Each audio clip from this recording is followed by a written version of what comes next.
The conflict between Russia and Ukraine continues as another Ukrainian drone was shot down over the roof of Zaporizhzhia nuclear plant's reactor number 6 on Monday.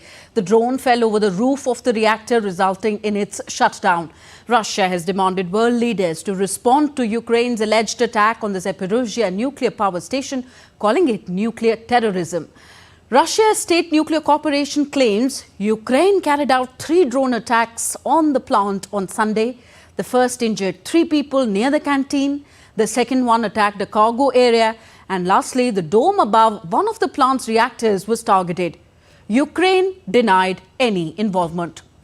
Meanwhile, the International Atomic Energy Agency has condemned the strikes, stating that it has endangered nuclear safety and confirmed the serious physical impact of the drone attacks on the plant. Kremlin spokesperson Dmitry Peskov has called the attack a terrorist activity and termed it dangerous provocation. He has also warned Kiev of negative consequences. This is very dangerous provocation. IAEA staff who were on site were able to witness the attacks. This is very dangerous practice that has very bad negative consequences in the long term. Unfortunately, the Kiev regime continues its terrorist activity. DD India's Dasha Chernyshova sent us this report from Moscow. Well, certainly there are many concerns with regards to the safety and security of the Zaporizhzhia nuclear power plant, the largest one in Europe. The understanding in Moscow is very clear. It is Ukraine that is responsible for attacking the Zaporizhzhia nuclear power plant. However, those reports could be completely different from the Ukrainian side. Now, what we are hearing is that Ukraine has attacked the Zaporizhzhia nuclear power plant using kamikaze drones. According to the Russian officials, they have attacked its nuclear reactors number 5 and number 6. 3 people working at the nuclear power station have been injured, according to the Russian officials. And the IAEA has also confirmed that they have seen at least 3 direct hits against the infrastructure of the nuclear power plant. To this moment, the situation is stable. No significant damage has been done to the nuclear power plant. However, Moscow has been also calling on the international community to call on Ukraine to stop what it calls nuclear terrorism. So to this moment, the understanding is that as long as Ukraine continues to attack the nuclear power plant, the risks of a nuclear disaster are running high. At the same time, Moscow insists that the IAEA cannot really say, because of its mandate, from which side those attacks are taking place. And what is needed in the long term is obviously to have the peace negotiations between these 2 sides in order to make sure that these attacks do not happen in future. But Moscow has been insisting that its presence of its troops, of its military on the site of the nuclear power plant is paramount to keep the security of the nuclear power plant. Now, in fresh updates, 6 people were injured after a Russian missile hit an industrial facility on Monday in Ukraine's southern city of Zaporizhzhia. In another attack, Russia launched more than 24 drones overnight on Ukraine, damaging critical infrastructure in the central Zhytomyr region. 17 of 24 drones were downed by Ukraine over the regions of Odessa, Mykolaiv, Zhytomyr, and a Russian-launched Kh-59 guided air missile was also destroyed. A logistics and transport facility and a gas station were damaged in the southern region of Odessa. Still with Russia, state media on Monday reported more than 10,000 homes were flooded across the country. Russia has been affected by the worst floods in decades since Friday due to snowmelt bursting through a dam embankment in the city of Orcus. Authorities said more than 6,100 people have already been evacuated from the city and at least 15 schools are flooded in the region. Further measures are being taken to evacuate residents from affected areas. On to West Asia now. Efforts to secure a ceasefire in the Israel-Hamas conflict is underway in Cairo. My colleague Nick Harper is in Washington, D.C. He takes it forward from me here and gives us more on other stories as well, making headlines around the world. Nick, looks like some sticking points still remain to be resolved. That's right, Tanvi. Various problems still standing in the way. Efforts, though, are continuing to try and reach a deal in Cairo for a truce in the Israel-Hamas conflict. In Jerusalem, Israeli Foreign Minister Israel Katz described the Cairo talks as the closest the sides have come to a deal since that truce in November, under which Hamas freed dozens of hostages. Meanwhile, a Hamas official said on Monday that no progress has been made at Cairo in these talks and that there was being attended by delegations from Qatar, the United States and Israel. Hamas has reiterated its demands for a permanent ceasefire, the withdrawal of Israeli forces from Gaza, the return of the displaced, and an exchange of Palestinian prisoners for Israeli hostages held in Gaza. Well, Israeli troops conducted maintenance and repairs on a platoon of tanks on Monday after partially withdrawing from southern Gaza. At a military station near the Gaza border, soldiers repaired tank tracks and assessed other vehicles, while some were seen resting next to the waiting tanks.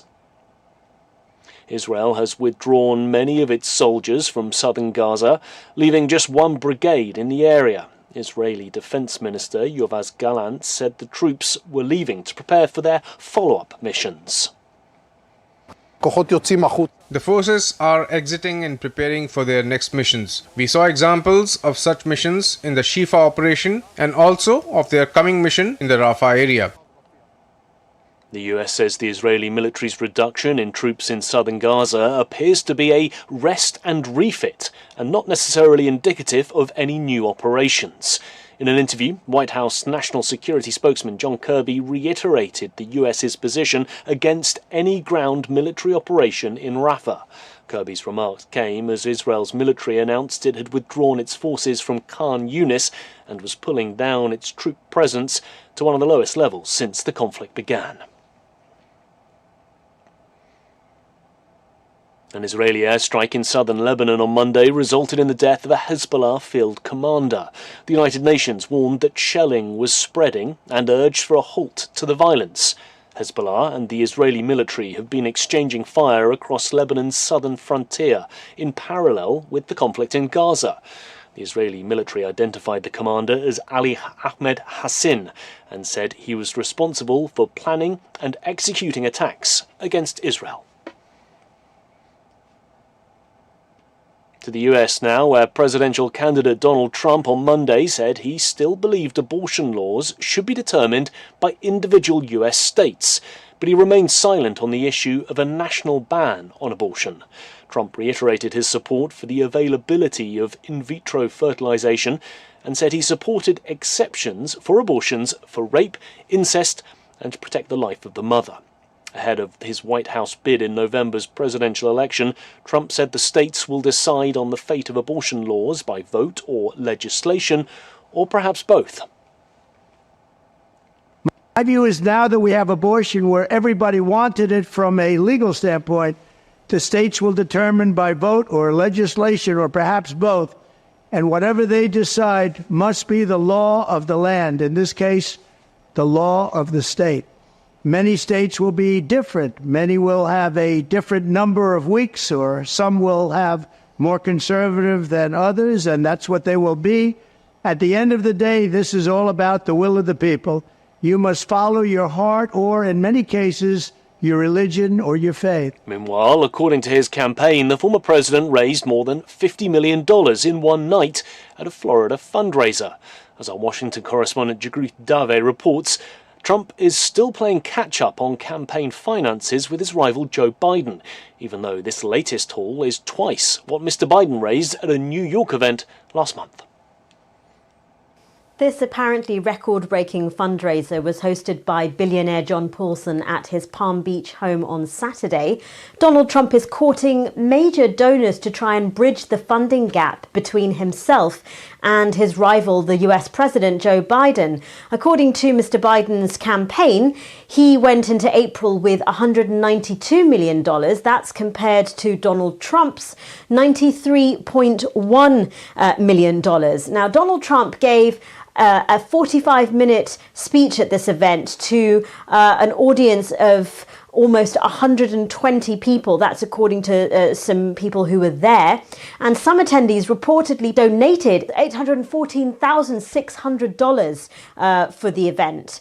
The election's going to be in now a little more than 6 months, and it's going to be the most important, I believe, election we've ever had. I think it's going to go down as the most important date in the history of our country. That's November 5th will be the most important date in the history of our country. And thank you very much. Thank you very much for being here. According to a campaign spokesperson, Donald Trump spoke about issues including immigration, energy, and he called on Joe Biden to debate him. What else do we know about the event? Melania Trump, the former First Lady, was there, as were Donald Trump's former Republican rivals, Vivek Ramaswamy and Senator Tim Scott. And of course, on the dinner menu, we've got a bit of information. There was filet au poivre and a pavlova with fresh berries. Jagrati Dave in Washington, reporting for DD India. Well, US President Joe Biden is hosting Japanese Prime Minister Fumio Kishida in Washington later this week. Ahead of his visit, PM Kishida said his trip to the United States would be important to show that his country's ties with the United States are strong. The bilateral summit will see the two leaders discuss economic cooperation and their mutual relationship. The meet will be followed by a trilateral summit between the US, Japan and the Philippines. The three countries will seek closer coordination on South China Sea issues, economic relations and the Indo-Pacific. Well, all of that as the US, Britain and Australia are set to begin talks on bringing new members into the Orcus security pact, as Washington pushes for Japan to be involved as a deterrent against China. The country's defence ministers will reportedly announce discussions on Pillar 2 of the pact, which asks for joint development on quantum computing, artificial intelligence, cyber technology, undersea and hypersonic technologies. Orcus, formed by the three countries back in 2021, is part of their efforts to push back against China's growing power in the Indo-Pacific region. China has called the Orcus Pact dangerous and warned that it could spur a regional arms race. Meanwhile, US Treasury Secretary Janet Yellen on Monday warned China that it will not accept new industries being decimated by Chinese imports. Yellen wrapped up her meetings to press her case for Beijing to rein in excess industrial capacity. It's her second trip to China in just 9 months. During this visit, Yellen stressed that China's overinvestment has built factory capacity far exceeding domestic Chinese demand, while fast-growing exports of these products are threatening firms in the US and other countries, and she stated that in time, a newly created exchange forum will help discuss and resolve the excess capacity issue. And when the global market is flooded by artificially cheap Chinese products, the viability of American and other foreign firms is put into question. And we've seen this story before.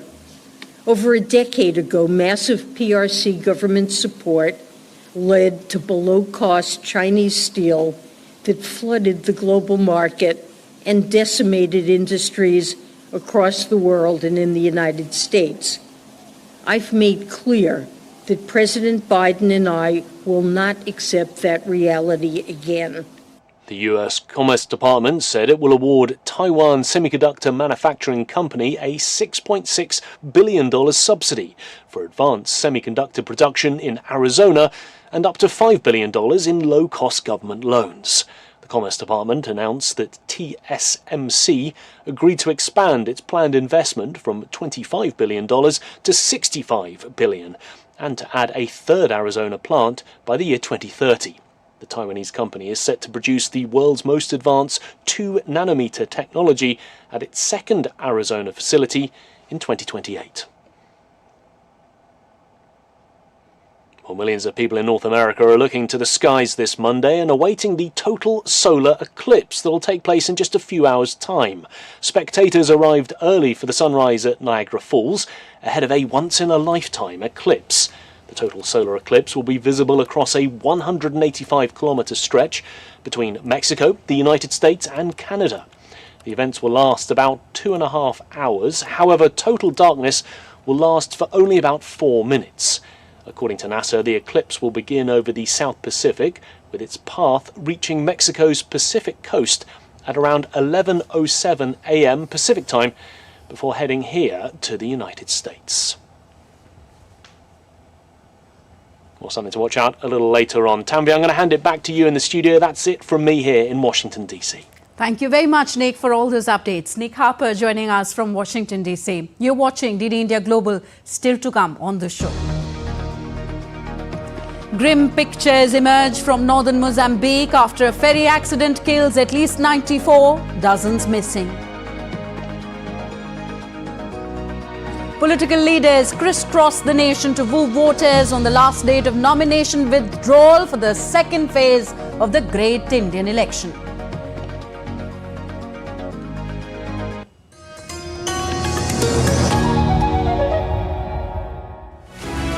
The land of Dravidians, Tamil Nadu, goes to polls in one go. How will the National Party's alliance face the political heat with the regional satraps? What are the issues that could find resonance among the voters as India decides? Will the vote share increase help the national parties get a foothold in the minds of the people? Watch Why Tamil Nadu Matters on the Great Indian Election at 8:30 p.m. IST and 1500 hours GMT, only on DD India.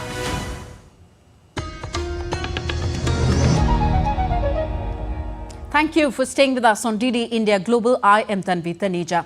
On to Africa now. At least 94 people have died after a ferry sank off the northern coast of Mozambique. Officials in Nampula province said 5 people had been rescued of the 130 believed to have been on board. Over 24 are reported to be missing. Most passengers were trying to escape the mainland because of a panic caused by disinformation surrounding cholera. The boat was apparently travelling from Lunga to Mozambique Island off the coast of Nampula. DD India's Isaac Lucando sent us this report from Dar es Salaam. Officials say 2 of the 5 survivors are currently receiving treatment in hospital. They say an investigative team is diligently working to uncover the causes of the boat disaster. Reports indicate that the converted fishing boat carrying approximately 130 people encountered trouble as it attempted to reach an island off Mozambique's Nampula province. Most passengers were fleeing the mainland due to panic triggered by misinformation about cholera outbreaks. According to the government of Mozambique, there have been nearly 15,000 cases of waterborne diseases and 32 deaths since October.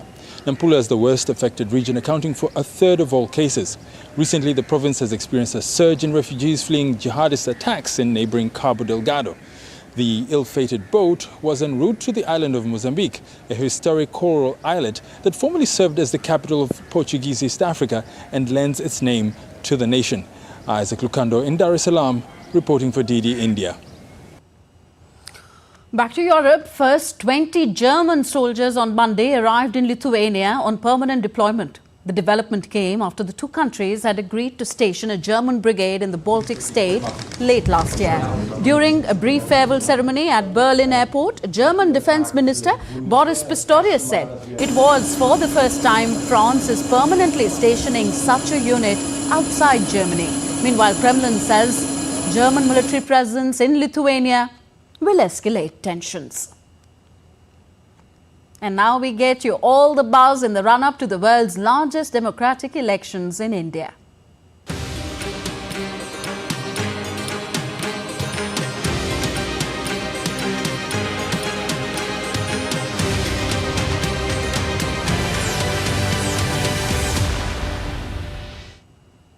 So the upcoming general elections have ignited a wave of political activity across India, with parties scrambling to secure victory. Prime Minister and senior BJP leader Narendra Modi on Monday kicked off BJP's election campaign in the western state of Maharashtra with a public rally in Chandrapur district. Earlier in the day, Prime Minister Modi held a public meeting in Chhattisgarh's Bastar region. Speaking at the rally, Prime Minister Modi lashed out at Congress for betraying the youth of the state. Chhattisgarh में कांग्रेस के भ्रष्टाचार पर आज कड़ी कार्रवाई हो रही है। यहां के युवाओं को जिन्होंने धोखा दिया है, उनकी तेजी से जांच चल रही है। हम नाराज होकर ये लाठी से मोदी का सिर फोड़ने की धमकी दे रहे हैं। मोदी गरीब का बेटा है, सिर ऊंचा रख करके चलता है।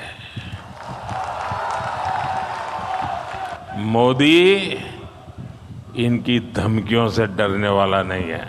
ये मोदी को कितनी भी धमकियां दे दें, भ्रष्टाचारियों को जेल जाना ही पड़ेगा, ये मोदी की गारंटी है। Congress leader Rahul Gandhi is holding two rallies in Madhya Pradesh today. Gandhi addressed a rally for Congress candidate from Mandla, Omkar Singh Markam, a former minister and sitting MLA from Dindori. Madhya Pradesh will vote in 4 phases on April 19th, 26th, May 7th and 13th. The central state of India accounts for 29 seats in the general elections. As election campaign intensifies in the southern state of Kerala, rift between the India alliance has been exposed, with accusations flying between the Left Democratic Front and the United Democratic Front leaders. Karnataka Deputy Chief Minister D.K. Shivakumar, campaigning for the UDF, criticised Pinarayi Vijayan's alleged immunity to central agency probes despite the allegations of corruption. He questioned why LDF Minister K. Krishna Kutti, a JDS leader, remains in cabinet despite JDS joining the NDA. Shivakumar challenges Vijayan to clarify if Kerala cabinet is LDF or NDA. The Greek chief of armed forces is in India on a 4-day visit. General Dimitrios Chopis was given a Tri-Service Guard of Honour in Delhi today. Earlier, he laid wreaths at the National War Memorial in memory of the martyred soldiers. The Greek general has met the Indian Chief of Defence Staff, Navy Chief, Air Force Chief and Army Vice Chief. He is scheduled to visit a training facility in Agra, Pune Air Force Base and several facilities of the Indian private defence manufacturers. And next we take a look at what else is happening across the world. A Peruvian man claims to have stumbled upon a cave in Peru's remote Nazca region housing hundreds of pre-Hispanic artifacts. These artifacts include human bodies with elongated heads and hands with what seem to be only 3 fingers each. The Nazca region is renowned for the Nazca lines, which are incisions on the desert floor forming birds and other animals visible from the air. On Monday, Iran's foreign minister visited Damascus, meeting with his Syrian counterpart. This came a week after Iran's consulate in Damascus was suspectedly targeted in an Israeli attack. Iran pledges retaliation for the death of 7 Revolutionary Guard commanders in this attack. Artists based in the United Arab Emirates have adorned Abu Dhabi with colourful murals. The project was launched by the Abu Dhabi Canvas Initiative to support local talents. Bus stops in various parts of the city were painted in bright and breathtaking colours.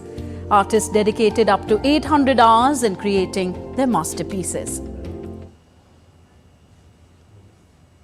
The 8-day Ho Chi Minh International Film Festival has commenced in the southern metropolis. It showcases 3 primary competition categories: Southeast Asian films, debut films and short films. The festival will screen nearly 900 films from various countries. The attendees can enjoy outdoor film screenings at the Cine Park and interact with directors and actors. And we take you now back to Europe, where British and French guards swapped roles for the changing of the guard ceremonies on Monday, marking the 120th anniversary of the Entente Cordiale. Grenadiers of the British royal household and the French Guard marched at the Élysée Presidential Palace in Paris for the first time, marking the 120th anniversary of the signing of Entente Cordiale.